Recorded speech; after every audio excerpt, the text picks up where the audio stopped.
Cadê os baianos aí? Isso. Tudo contratado, aleluia. Tá certo. Isso, vai mais. Eu sou filho de baiano. Meu pai é baiano de Castro Alves. Família Malafé de Castro Alves. Pessoal manso, rapaz, que eu nunca vi na face da terra. Ninguém acredita no que eu falo, cara. Poxa vida. Mas só gente boa. Matava, depois perguntava o que tinha que acontecer. Veio perguntar o quê? Já estava morto, mas deixa eu falar. É gente tudo boa. Graças a Deus Jesus salvou, senão é todo mundo para o inferno, aleluia. Pastor Josué, então, é pastor de uma grande igreja. E, de vez em quando, para não faltar, para não vacilar, como eu, de vez em quando, ele é um conferencista, mas mudou o estilo, né, de só ser evangelista, né? Inclusive, rapaz, dizem que o cara, depois que vira pastor, engorda um pouco. E eu estou sentindo esse ministério na vida do irmão. Eu estou mexendo com ele. É um homem de Deus. Estende a sua mão aqui. Senhor, aqui está o teu filho, levantado por ti nessa geração. E tu tem dado a ele uma unção, uma graça, uma revelação, que seja manifestada aqui para a tua glória e para a edificação da nossa vida. Usa o teu filho, abre a porta da palavra e que o teu nome seja engrandecido no poderoso nome de Jesus.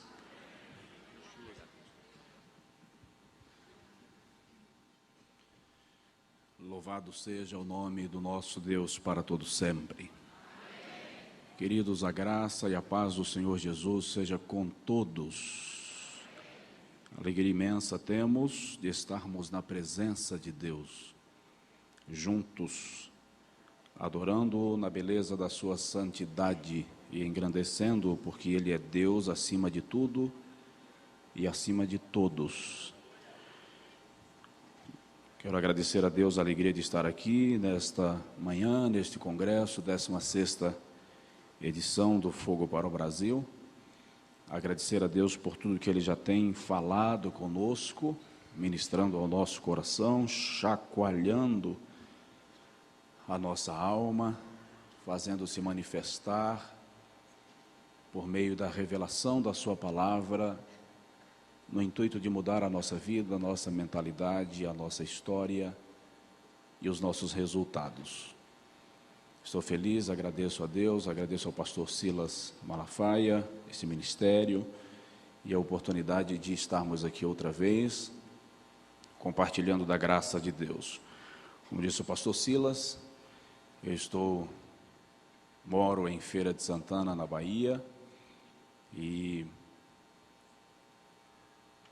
estamos servindo ao Senhor numa igreja que tem apenas 2 anos de estabelecida.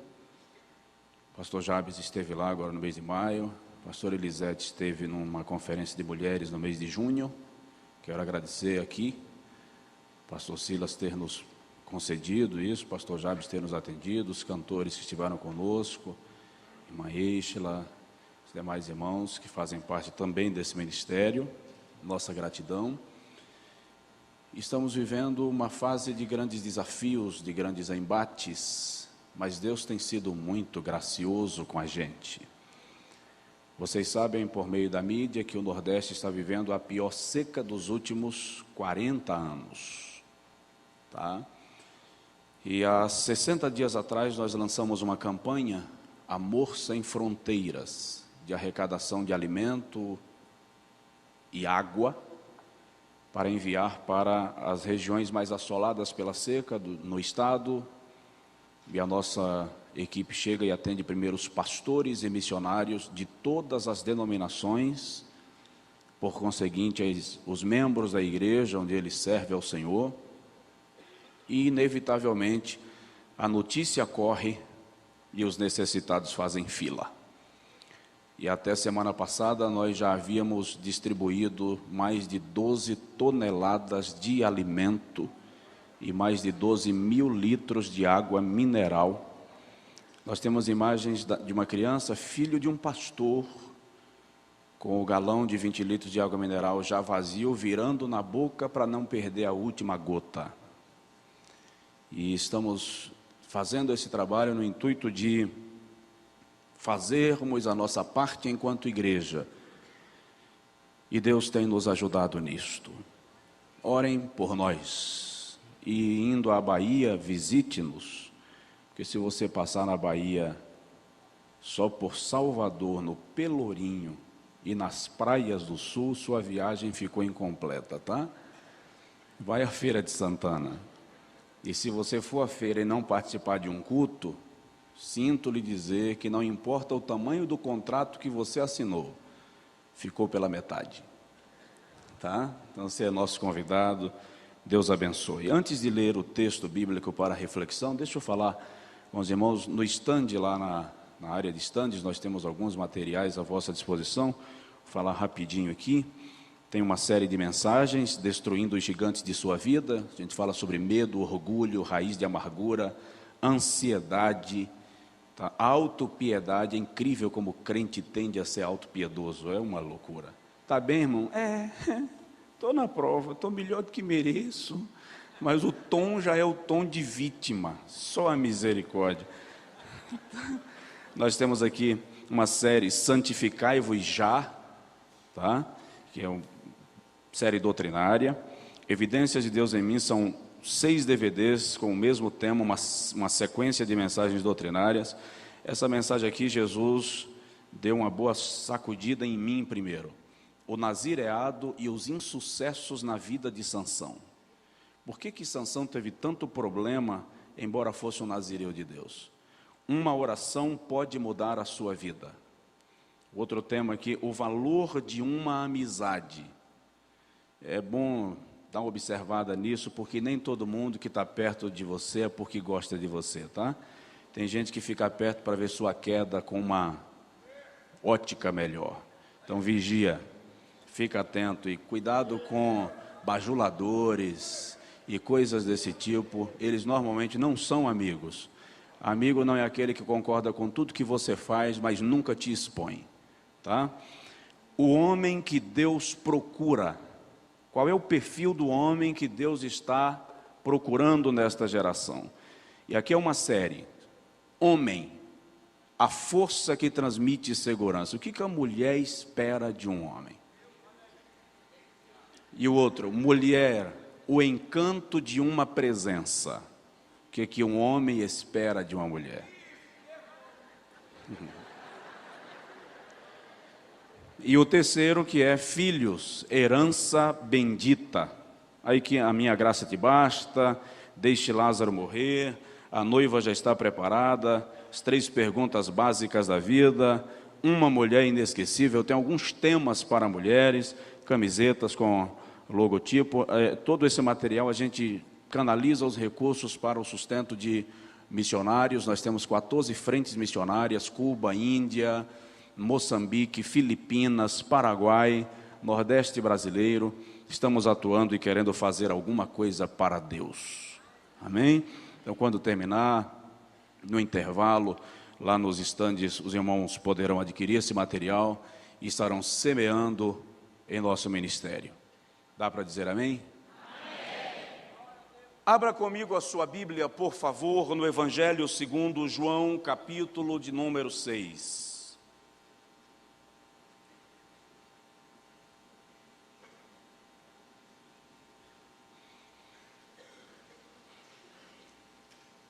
Evangelho segundo João, capítulo de número 6.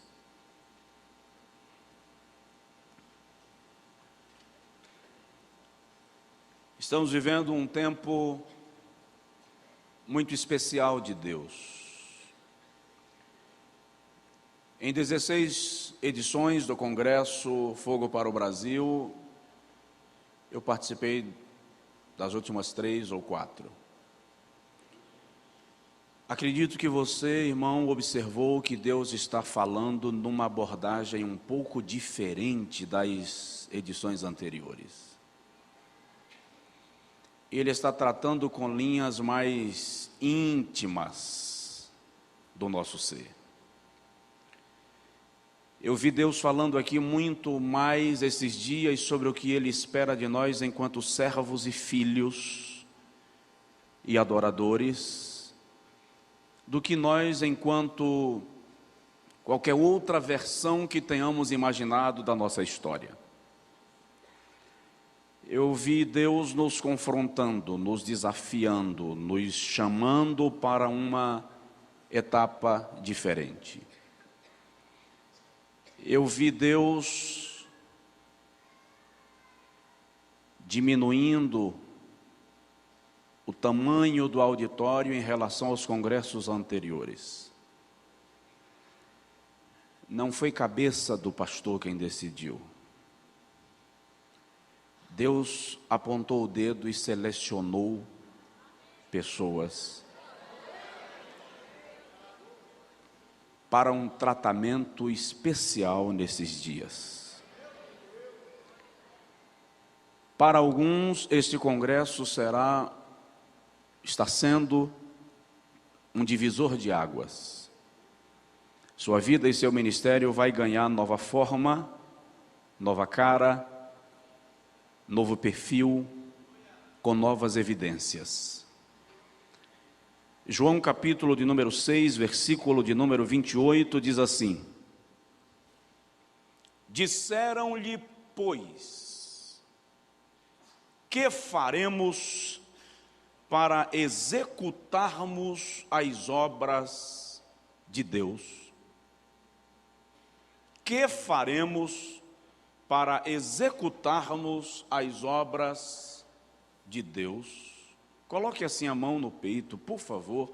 Diga comigo: Senhor Jesus, eu quero que a tua palavra seja profecia para a minha vida. Fala comigo. Amém. Meus amados, eu quero trazer para o vosso coração esta manhã uma palavra sobre evidências de Deus em minha vida. O que revela Deus ao mundo na minha história. Como o mundo saberá que nós somos povo de Deus? Pedro e João subiam à porta do templo chamada Formosa, em Atos capítulo de número 3. Um paralítico pede-lhes uma esmola e eles dizem: olha para nós. Ele não disse olha para Deus, ele não disse olha para o céu, ele disse olha para nós. Jesus declarou que ele nos chamou e nos enviou para darmos frutos, a fim de que o nosso fruto permaneça. Existem frutos da nossa vida que denotam, que declaram, que publicam que Deus está em nós. Esta revelação de Deus em nós, ao contrário do que os religiosos pensam, não se dá pela placa da denominação que eu congrego. Esta revelação de Deus em mim não se dá pelo modelo da roupa que eu visto, pelo tamanho da Bíblia que eu carrego. Existe uma operação que vai muito além da plástica, da aparência, da chaparia, e que revela Deus na nossa história. Se folhearmos a Bíblia Sagrada, vamos perceber que Deus não pretende ficar em oculto. Deus deseja se fazer conhecido, Deus deseja se revelar. Salmo 19 diz que os céus proclamam a glória de Deus e o firmamento anuncia as obras das suas mãos. Um dia faz declaração a outro dia e uma noite traz revelação a outra noite. Não há voz nem fala, mas em toda a terra se ouve as suas palavras.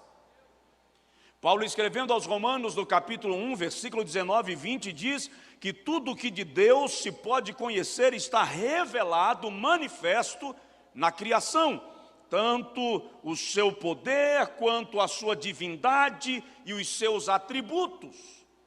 Deus, portanto, quer se fazer conhecido. João, capítulo de número 6, nos mostra o sermão mais duro de Jesus, o mais confrontador.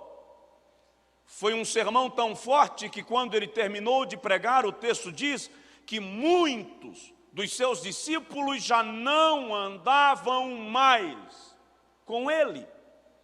E ele ainda olha para os que ficaram e pergunta-lhes: e vocês querem ir embora também? Por que isso? Jesus está saindo da multiplicação dos pães e peixes, anda sobre o mar, vai para o outro lado, e a multidão que o procura do lado de cá não encontra, entra nos barcos e vai ao seu encontro onde ele está, e quando eles chegam, Jesus diz assim: vocês me procuram não porque creem em mim, vocês me procuram não porque me amam, vocês me procuram porque sabem que onde eu estou tem comida. Eu multiplico o pão, eu não deixo vocês passarem fome. Aí eles perguntam: e o que faremos para executarmos as obras de Deus? Que faremos para realizarmos as obras de Deus? Como Deus se fará evidenciado na minha história? Os judeus acreditavam que Deus se faria manifesto pelo cumprimento rigoroso da lei, dos preceitos, dos estatutos, das regras, o cumprimento rigoroso de normas. Aí Jesus deixa claro que Ele nos chamou com um propósito. Há uma razão para estarmos nas fileiras de Deus. Filipenses 3,12, Paulo diz: não que eu seja perfeito ou que já tenha alcançado, mas prossigo para alcançar aquilo para o que também fui alcançado. Você foi alcançado com um propósito. Há uma meta, há uma razão para Deus ter lhe alcançado. E quando nós observamos a Bíblia, nós percebemos que há de Deus a vontade de se fazer revelado através de nós, o seu povo. Mas a pergunta é: como evidenciar Deus em mim? De que maneira o mundo verá que Deus está na minha vida? Quais são os processos pelos quais eu devo passar para Deus se tornar cada vez mais real na minha história? Primeiro, transformação. Deus se revela através de mim, à medida que sou transformado para tornar-me mais parecido com Ele. Romanos capítulo de número 12, versículo de número 2 diz assim: e não vos adequeis, não vos conformeis, não vos torneis aceitáveis a este mundo, mas transformai-vos pela renovação da vossa mente. E é interessante que o vocábulo transformação aqui está no presente linear, que na gramática da língua grega corresponde ao nosso gerúndio, e dá a ideia de ação contínua. Transformação é um processo contínuo. Ninguém anoitece cão e amanhece anjo. Incomode seu vizinho e diga para ele: você não é obra terminada. Transformação é uma experiência que acontece todo dia.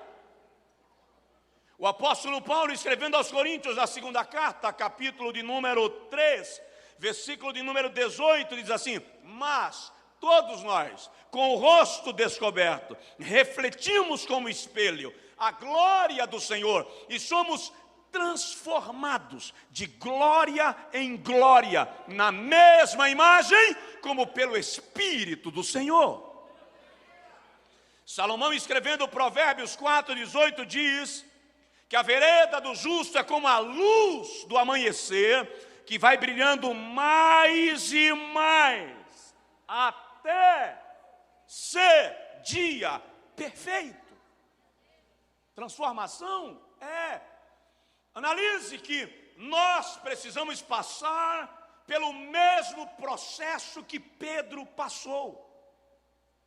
Antes de Pentecostes, ele é o Pedro que nega Jesus na fogueira, ele é o Pedro que nega Jesus diante da empregada de Pilatos, ele é o Pedro que nega Jesus diante de alguém que lhe encontra no corredor, é o Pedro que chora, é o Pedro que foge.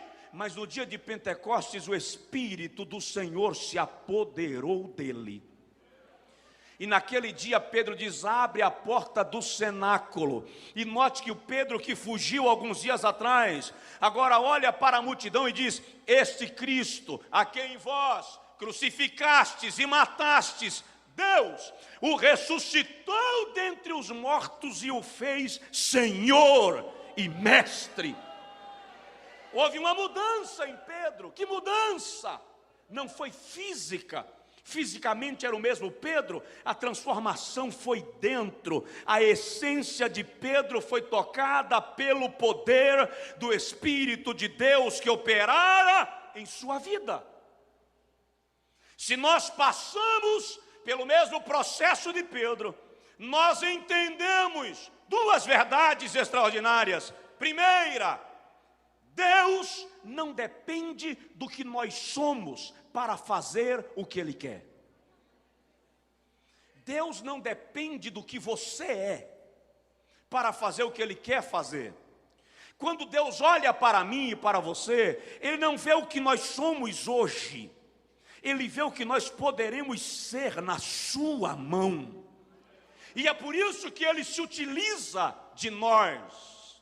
Se o irmão folhear a Bíblia, vai perceber que Deus jamais dependeu da capacidade humana para realizar o seu propósito. Eu gosto quando ele conversa com Moisés em Êxodo 3 e diz: vai, livra meu povo. Moisés diz assim: quem sou eu? E eu amo a resposta, porque Jeová diz assim: quem disse que é você? Pode ver na Bíblia. Ele não diz a Moisés: eu estou contigo. Ele diz: eu sou contigo. O que ele está dizendo é: quem vai fazer sou eu, companheiro. Você é apenas o instrumento que eu vou usar. Você é apenas o canal. Aleluia. Mas aí nós dizemos assim: eu não tenho a capacidade de Moisés. E essa é outra verdade que você precisa aprender. Eles eram como nós somos.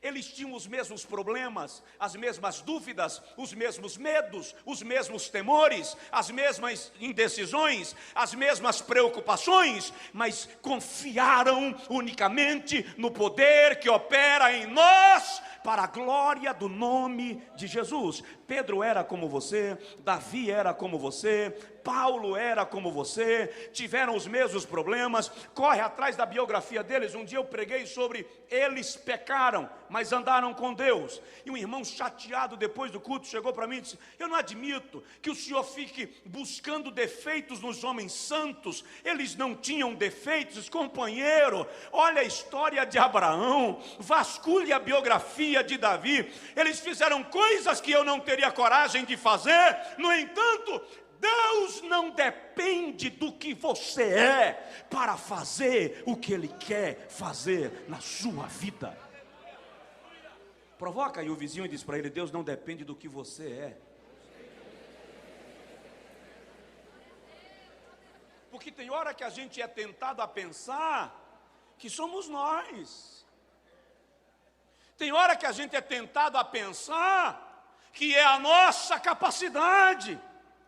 Mas aí, se passamos por transformação, querido, eu não posso ser hoje como eu era ontem. Alguma coisa tem que mudar em minha vida.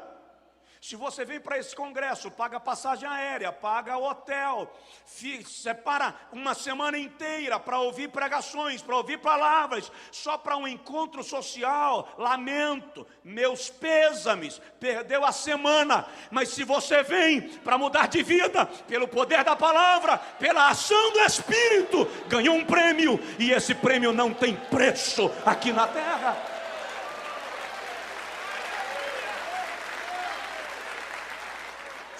Posso evidenciar Deus em mim se as pessoas que convivem comigo olharem hoje e disserem: ele mudou, ela mudou. Seu marido tem que ver mudança na sua vida, irmã. Vamos largar a mão de fachada, que a gente cria uma fachada religiosa e muda a caricatura e acha que isso é suficiente. Nós estamos falando de evidências de Deus e não de evidências da religião. Se eu quero evidenciar Deus, a essência precisa ser tocada. Você me entende? Diz amém? Amém. Diz para Jesus: Senhor, pode me mudar?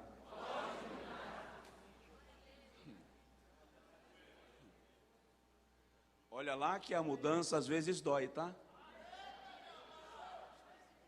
Processo do vaso quebrado às vezes é doloroso.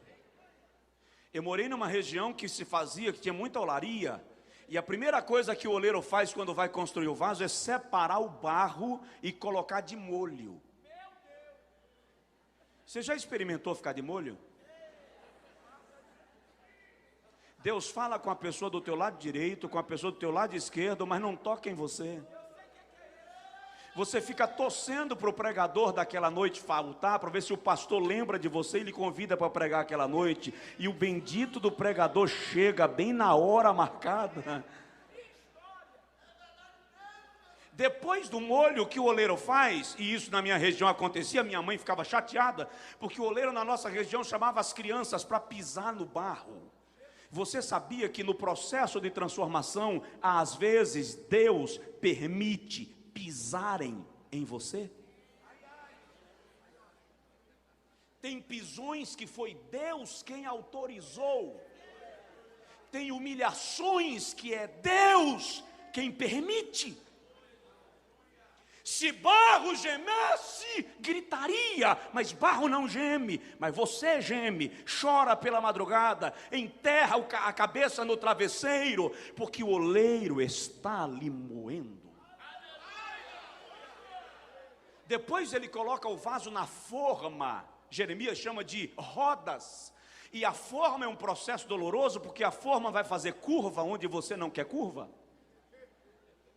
A forma vai mexer na estrutura em lugares que você não quer que a sua estrutura seja tocada. Oh Deus, faça tudo na minha vida, menos.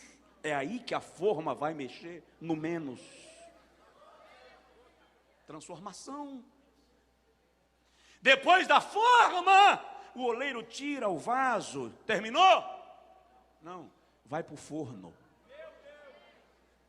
E a fornalha dói, querido. Queima. Aí depois que sai da fornalha, o oleiro diz: agora tá bom, pega a lixa. E quer saber? Eu tenho uma notícia para você. Todos esses processos Deus usa pessoas para tratar a gente. A lixa são pessoas. A forma são pessoas. Aí você diz assim: é um endemoniado. Jeová está usando alguém para lixar alguma área, para tratar alguma área. Só tem um detalhe que eu digo sempre por aí, não, vou lhe dizer uma verdade, não queira ser instrumento de justiça de Deus na vida de um crente. Não queira. Ele usou Nabucodonosor para punir a Israel, mas depois ele voltou e trouxe sobre Nabucodonosor pior do que ele permitiu sobre Judá. Quando Deus está tratando com um crente, eu não quero ser o instrumento do tratamento, porque crente é crente. Depois Jeová volta para dizer: eu lhe usei para punir o meu servo, agora eu quero tratar com você. Aí fica difícil. Ano passado eu fui pregar nessa cidade onde o meu pai era pastor, e eu fui ao oleiro e eu perguntei para ele: como é que o senhor sabe que o vaso lá no fogo já está pronto? Se não queima, vira cinza. Ele disse: é fácil, vem cá. E tinha um vaso no forno, e ele tirou o vaso e pegou um instrumento de metal, e com o instrumento de metal ele bateu na borda do vaso. Ele disse: é o seguinte, quando o barro não está cozido ainda, eu bato aqui e a pancada é fofa, é oca, não tem eco, é uma pancada fechada. Quando eu bato e ecoa lá dentro, é porque já está cozido o suficiente, está pronto. Quando eu saí de dentro da olaria, eu falei: entendi, Jeová. Você já percebeu que toda aprovação tem dia de alívio, tem dia de folga, tem uma semana que dá trégua, ninguém mexe com você? Foi porque o oleiro lhe tirou da fornalha, companheiro. Ele vai dar uma batidinha na borda, quando ele bater, canta, porque se murmurar, volta para o forno. É processo de transformação.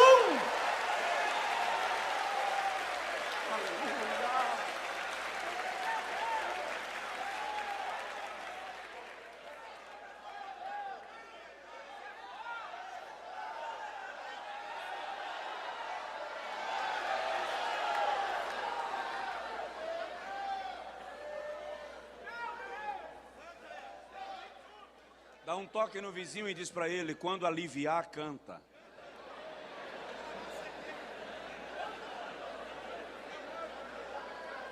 Aleluia. Segundo lugar, se eu vou evidenciar Deus, a segunda experiência que eu preciso ter, é a experiência do treinamento. Preste atenção nisso. Deus não vai lhe usar sem antes lhe treinar. Deus não vai colocar coisas na sua mão sem antes lhe preparar para usar estas coisas. Coloca uma arma na minha mão e eu provavelmente vou acertar o meu pé. Esses dias eu estava assistindo uma luta com o meu filho e eu fiquei me perguntando como é que um camarada aguenta tanta pancada na cabeça. Aí abri uma janela para mostrar a medida da velocidade do soco do indivíduo e deu 695 pontos a pancada dele. E o indivíduo estava levando 12, 15, 20 socos na cabeça. Como é que ele aguenta? Treinamento. As pancadas que estão à frente para lhe acertar só serão possíveis de suportá-las se você for treinado para o desafio. Deus está lhe treinando. Essa dor de hoje é treinamento. Deixa eu dizer para você uma coisa: eu já passei por processos na vida que eu não quero que você passe nem sonhando. Eu já passei por processos de você sentir a pele formigar, parece que tem lavas entre os músculos, dá vontade de morrer. Eu estava num hotel em Brasília uma certa feita para pregar num congresso. Eu estava no 15º, 16º andar, e eu cheguei na sacada do apartamento e olhei para baixo, e eu estava numa angústia violenta, e eu disse: Jesus, eu posso resolver em 30 segundos. Aí lembrei das responsabilidades, recuei, ajoelhei e chorei. Mas um dia desse eu cheguei para as pessoas que estavam me fazendo passar pelo processo e disse: eu quero agradecer a vocês. Obrigado. Você está louco? Muito obrigado. Eu não aguentaria as pancadas de hoje se eu não tivesse passado por aquelas. A cada um Deus treina de uma forma diferente. Com Abraão o treinamento foi no altar, Gênesis capítulo 15. Deus faz uma promessa para Abraão: vou te dar um filho. E Abraão diz: então me dá um sinal. Jeová diz: te dou um desafio. Cada vez que você pedir um sinal a Deus, Ele vai te dar um desafio. Vai no altar, coloca uma bezerra de 1 ano, coloca um cordeiro de 1 ano e coloca 2 pombos e oferece em sacrifício. E Abraão coloca lá sobre o altar de 3 anos e começa a orar. E a Bíblia diz que ele ora desde a manhã até o meio-dia, e Deus não responde. Diz aí para o seu vizinho, não é sempre que Deus responde. Depois do meio-dia, Abraão não orou mais. A Bíblia diz que ele passou a tarde enxotando as aves de rapina. Tem gente querendo roubar o teu sacrifício. Satanás está tentando tomar o sacrifício que você apresentou ao Senhor. E a Bíblia diz no final do capítulo 15 de Gênesis, que à tarde Abraão foi tomado de grande angústia e densas trevas, e dormiu de angústia. Mas enquanto Abraão dorme, o Senhor contemplou do céu e mandou fogo sobre o altar. E quando Abraão acorda, ele vê a fumaça subindo, a presença de Deus. Aleluia! Porque Deus contempla o seu esforço no desafio. Não corra do ataque do adversário. Eu morei numa cidade de 45 mil habitantes, cheguei de viagem um dia, segunda-feira à noite, já era 8:45, quando alguém bateu na porta da minha casa, e era uma moça da igreja. Ela disse: pastor, lá no Centro Cultural está havendo um debate, todo o corpo docente, corpo discente da rede pública e privada está lá. A doutora fulana, que é fundadora do Espiritismo aqui na região, está lá. O padre não pôde ir, mandou doutora fulana representando a paróquia, e o evangélico que ia desapareceu e não mandou nem notícia. E eu disse à secretária de educação que o meu pastor iria honrar os evangélicos, e eu vim lhe chamar.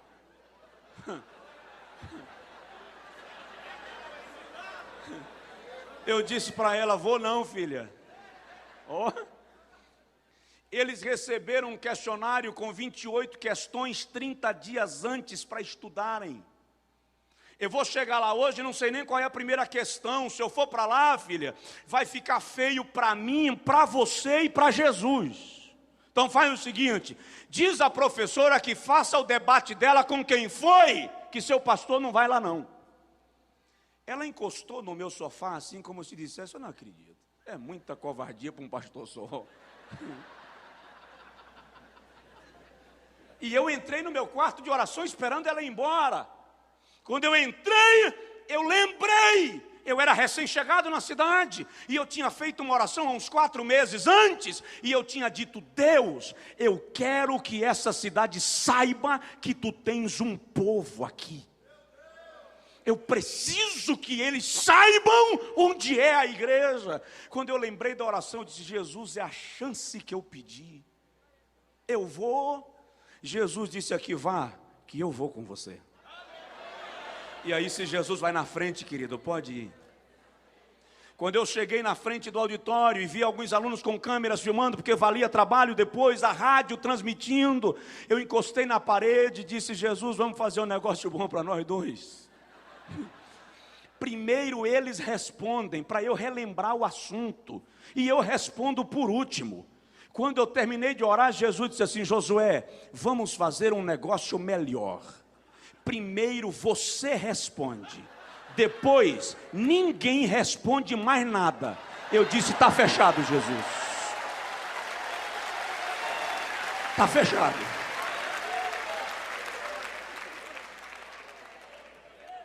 Eu sentei no meio, eles estavam nas laterais. A primeira pergunta foi: o que a Virgem Maria representa na sua religião? E o microfone veio para minha mão.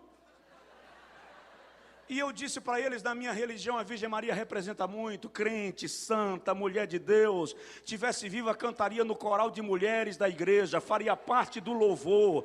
Agora, se o que vocês querem saber, se ela é digna de adoração, eu vou pedir à irmã Maria que responda. E abrir Lucas 1,52 e pedir para a representante da paróquia ler. Quando Maria diz: a minha alma exulta em Deus, o meu Salvador. Deixei o microfone com ela, ela disse: sinceramente, eu esperei outra resposta. O pastor fechou o leque, deixa ele responder as outras sozinho. Eu pensei comigo: menos um a Jesus. A próxima pergunta foi: como a sua religião encara a reencarnação? Aí o assunto veio à mente: o Espírito vos fará lembrar. E eu fui discorrendo sobre a reencarnação, depois esqueci da reencarnação e subi o Calvário. Antes de crucificar Jesus, a doutora tirou um lencinho da bolsa e começou a enxugar a lágrima, e eu pensei comigo: eu faço apelo. Quando eu passei o microfone para ela, ela disse: a única coisa que eu queria dizer para vocês é que o pastor dissesse o endereço da sua igreja, porque vocês precisam ir aprender mais acerca de Deus. Era o que eu queria. Aceite o desafio. Se Deus colocou o desafio diante de você, não corra dele. Evidencie Deus nos desafios. Dá para dizer amém? Amém? Terceiro lugar, como eu posso evidenciar Deus na minha vida? Dá uma olhadinha no seu vizinho e diz para ele assim: conscientização. Se conscientize de quem você é em Cristo. Se conscientize que há um poder à sua disposição. Se conscientize que há uma autoridade liberada para a sua vida. Se conscientize que Satanás, com toda a sua força, não pode se manter de pé na sua frente, se você se utilizar da autoridade que Jesus depositou sobre a sua vida. Você vê um policial de 1,70 m, pesando 65, 70 quilos, parar um homenzarrão de 1,90 m, 140 quilos, e o homenzarrão baixa a cabeça e recebe a multa. Por quê? Medo do tipo físico do policial? Não. A autoridade que está sobre ele.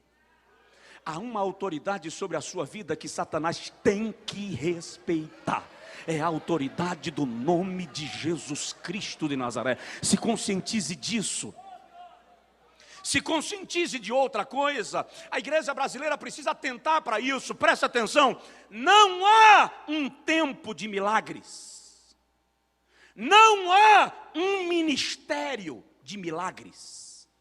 O que há é um Deus de milagres. Se você se conscientizar, eu tenho dito para a igreja em Feira de Santana: Deus não deu dons para mim como indivíduo, os dons são dados à igreja, o poder é dado à igreja. Se conscientize disso, do poder que está sobre a sua vida, e não tem diabo que lhe pare na sua trajetória. Se conscientize que se você usar dessa autoridade e usar este poder, a fé remove montanhas. É incrível a nossa dificuldade de crer em Deus.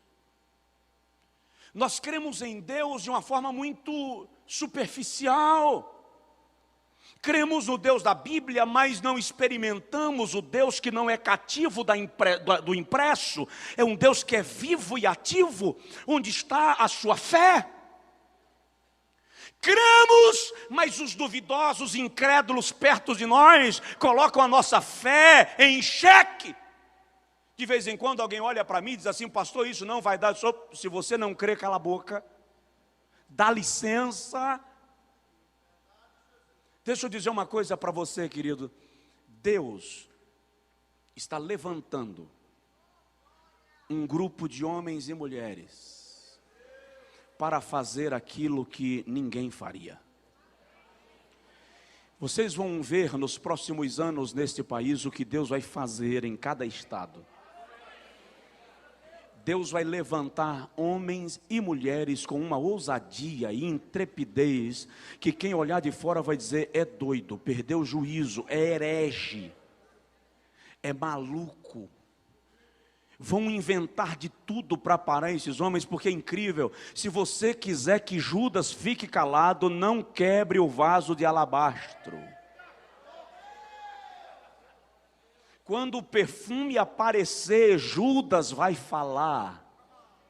Quando o seu perfume começar a exalar, Judas vai começar a reclamar. Mas e que compromisso eu tenho com Judas, se Jesus está sentado à mesa e ele merece receber a honra que lhe é devida? Tome consciência do que Deus tem para a sua vida.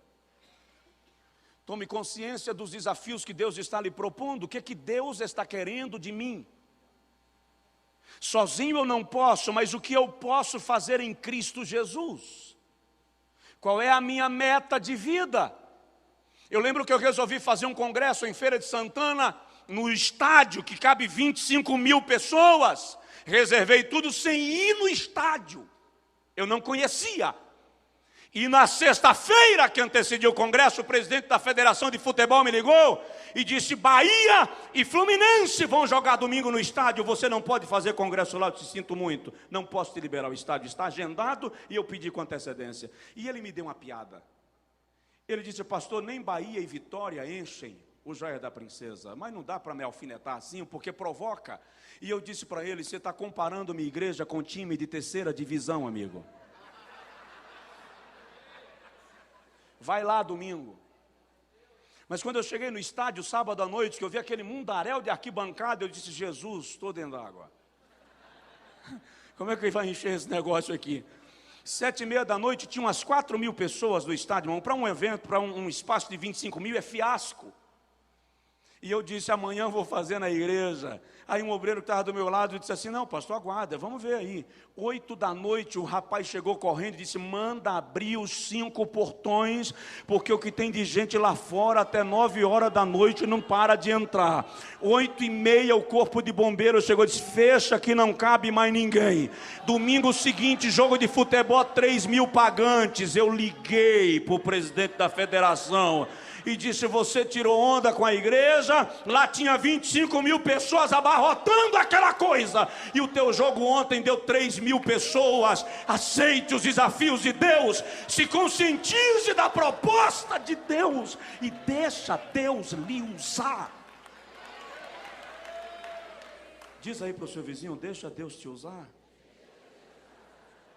Conscientização. Quem eu sou em Cristo? O que eu posso fazer em Deus? Vão me subestimar? Vão.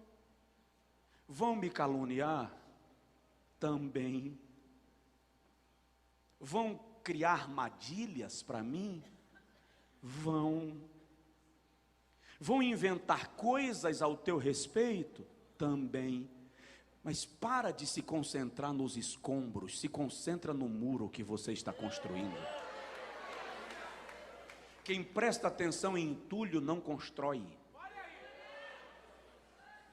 Neemias diz que o muro se completou até a sua metade, porque o coração do povo se inclinava para trabalhar. De repente eles chegam para Neemias e dizem assim: não dá para construir mais. Neemias pergunta: por quê? E eles respondem: porque o entulho é muito. Antes de olhar para os entulhos, eles construíam. Olhou para o entulho, parou. Pedro afundou quando olhou para as ondas. Para de olhar para os opositores, eles sempre vão existir. Não dá para se livrar deles. E o pior, alguns deles estão no barco, como Judas estava. E você não pode jogar no mar. Não é que não dá vontade, não, que tem hora que dá. Tem hora que dá vontade de dizer: eu podia te dar um enforcamento. Mas você precisa lidar com eles, faz parte do processo. O que eu faço para Deus ser evidenciado na minha vida? Eu preciso me conscientizar do que eu sou, e isso independe dos inimigos, isso independe do que dizem, isso independe do que falam, isso só depende do que eu me disponho a ser em Cristo Jesus.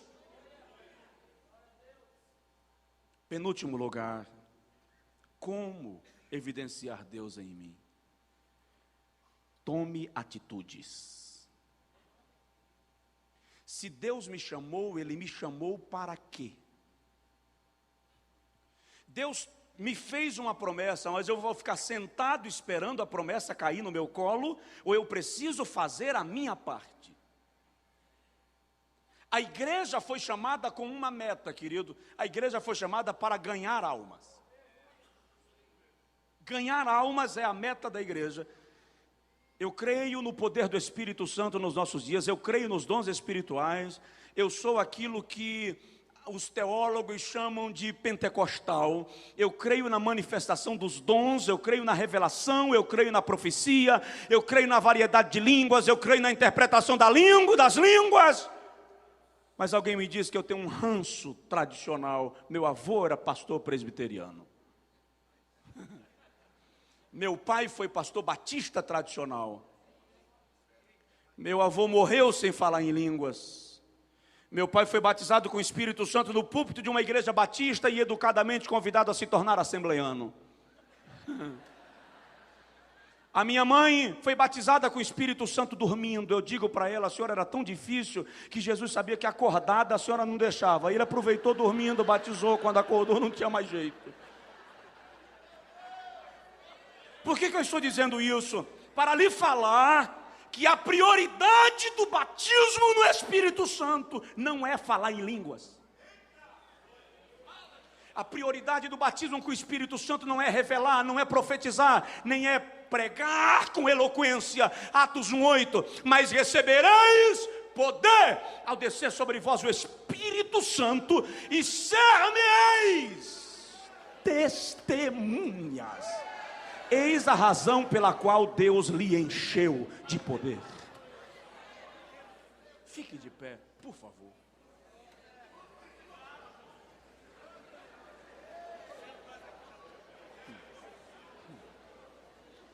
Ganhar almas é sua razão. Você não pode existir com outra aspiração senão ganhar almas. Olha para mim. A troca do carro pode esperar. A troca do apartamento pode esperar. O seu doutorado pode esperar. Mas uma alma indo para o inferno não tem tempo. Não tem tempo. Quando eu morei em São Paulo, eu trabalhei com evangelismo noturno. E lembro de uma madrugada na Praça da República, quando eu estava evangelizando um grupo de jovens marginalizados, e um deles pediu licença para esvaziar a bexiga na minha perna. Eu era da Bahia, eu tinha 18 anos de idade, nenhuma experiência com esse ambiente. E um dos rapazes olhou para mim e disse assim: você é homem de Deus? Estava no meio de um círculo, se não era também não dava mais tempo para correr. Eu disse: sou. Tem certeza? Tenho. E ele passou um canivete aqui. E eu senti a ponta arranhar. Pergunta se eu estava com medo. Ele disse: você ainda é um homem de Deus? Eu disse: sou. Ele me disse: então Deus vai fazer alguma coisa para me convencer a não te matar. Porque se Ele não fizer nada, acabou. Eu abaixei a cabeça e disse: Jesus, se o Senhor ainda tem alguma coisa na minha vida depois daqui, está na hora de manifestar. Se o Senhor não tem mais nada depois daqui, consola pai e mãe. Queridos, enquanto eu orava, a vida daquele moço descortinou na minha frente como uma tela. E eu comecei a falar das coisas da vida dele conforme Deus ia projetando em cenas. À medida que eu ia falando, os amigos dele foram saindo. Ficamos nós dois. E ele me disse: pregador, você é um homem de Deus. E eu falei com ele e Deus me mandou lhe dizer que é a sua última chance. Essa é uma das experiências mais fortes do meu ministério. E ele disse: eu tenho uma transação para fazer ainda, depois eu vou procurar a igreja. Eu falei com ele: última chance. E ele disse, só essa transação, e eu procuro a igreja, e eu me despedi dele. Antes de eu chegar na escadaria do metrô República, 2 viaturas da rota apareceram com as sirenes ligadas. Ele foi alvejado com 13 tiros. Quando eu consegui me aproximar, o corpo dele estava coberto de jornais. Eu sentei no metrô República 2 da manhã e chorei até às 5, quando o metrô começou a rodar.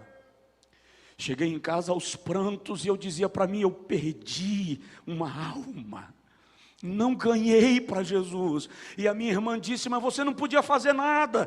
E o meu desespero, eu dizia que eu tinha que abrir a cabeça dele e enfiar Jesus nela.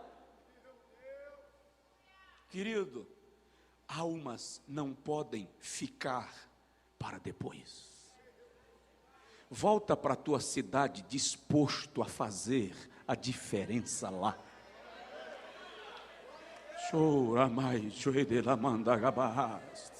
Enquanto religiosos discutem placas denominacionais, enquanto os religiosos levantam polêmicas teológicas, cristãos genuínos, discípulos genuínos ganham almas.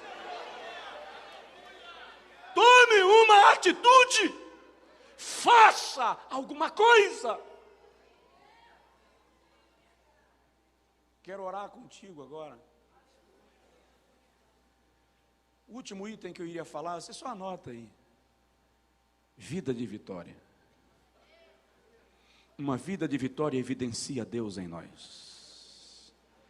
Mas eu quero que você se concentre nessa questão. Almas. Almas. Zinzendorf, alemão, orava e dizia, Deus, eu te dou a minha mulher e os meus filhos, mas em troca me dá almas, porque sem almas eu não posso viver. John Knox, na Escócia, orava e dizia, dá-me as almas da Escócia, ou me mata. Aqui tem mais de 1000 pessoas. Se 1000 crentes começarem a dizer para Jesus, me dá almas ou me mata, só tem 2 opções. Ou ele mata 1000, ou ele salva milhões.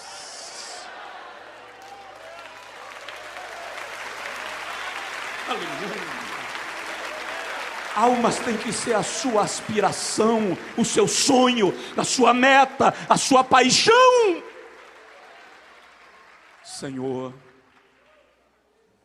em nome de Jesus, aplica esta palavra no nosso coração. Eu quero pedir agora, Senhor, que o teu Santo Espírito repouse sobre cada pessoa aqui. Desce sobre nós uma nuvem da tua plenitude. E eu peço, Senhor, provoca o sentimento por almas aqui nesta manhã. Provoca o coração de ganhadores de almas. Alguns estão adormecidos. Acende a chama agora. Espírito de Deus paira sobre nós e caminha entre nós. Se não for pedir muito, ore pela pessoa que está aí do seu lado, interceda por ele, interceda por ela, e diz assim, usa Jesus, usa Jesus, usa Jesus, usa Jesus. Usa-me, diz para o Senhor, usa-me, usa-me, usa-me, usa-me. Chora manchoa serrando na mandagaço, errando na mandagaço. Diz para o Senhor, usa-me. Não é você. Deus não depende do que você é para fazer o que Ele planejou. Ele apenas faz através de nós.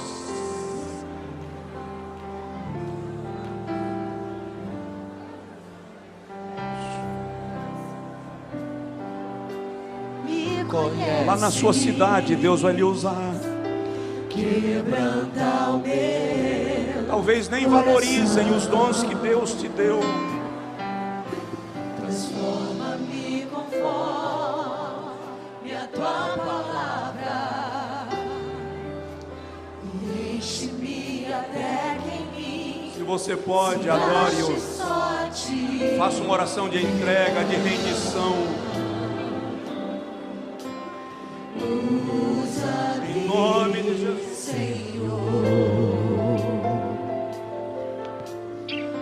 Usa-me como um farol que brilha à noite, como